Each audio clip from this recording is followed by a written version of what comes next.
Enggak, kamu masih ingat kayak yang dijelasin Pak Andri yang load balance tuh? Kurang paham aku sih.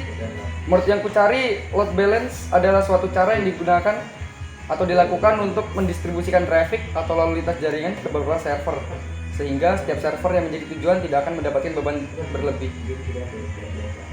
Terus manfaatnya apa pakai load balance? Untuk manfaatnya tuh ada 3. Yang pertama, pendistribusian traffic. Dengan load balance, beban tiap server dapat dibuat merata, sehingga dengan cara ini setiap server tidak akan mendapatkan beban berlebih. Untuk yang kedua, mengurangi downtime dan meningkatkan performa. Traffic yang didistribusikan dengan baik membuat website tetap bisa diakses dengan baik walau terjadi lonjakan traffic. Untuk yang ketiga, meningkatkan fleksibilitas.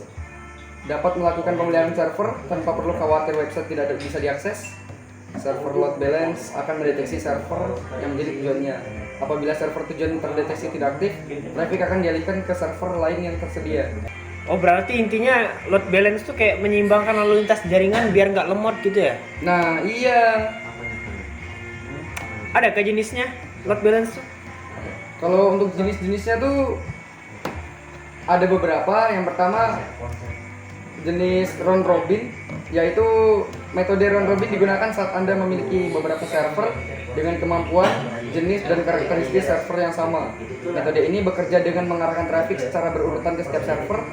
Sebagai contoh, saat perusahaan Anda memiliki 2 server, maka pengunjung website pertama akan diarahkan ke server pertama. Kemudian, pengunjung website kedua akan diarahkan ke server kedua. Pengunjung website ketiga akan diarahkan ke server pertama. Begitu juga seterusnya. Kekurangan metode ini, load balance tidak memperhitungkan beban masing-masing server. Untuk yang kedua, less connection. Menjawab kekurangan dari metode sebelumnya, metode less connection mampu mendistribusikan traffic ke semua server yang dimiliki. Ketika salah satu server mengalami beban yang besar, maka traffic akan diteruskan ke server yang lain.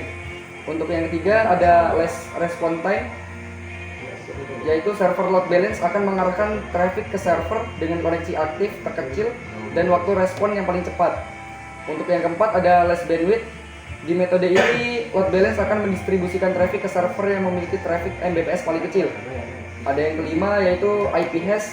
Yang terakhir, metode IP hash adalah server yang menjadi tujuan ditentukannya dari IP atau incoming paket, seperti alamat IP destinasi, port number, URL, hingga nama domain.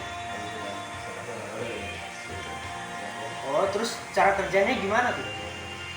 Untuk cara kerjanya sendiri, yang pertama pengguna melakukan request ke server nih, ke load balance supaya diarahkan ke server website.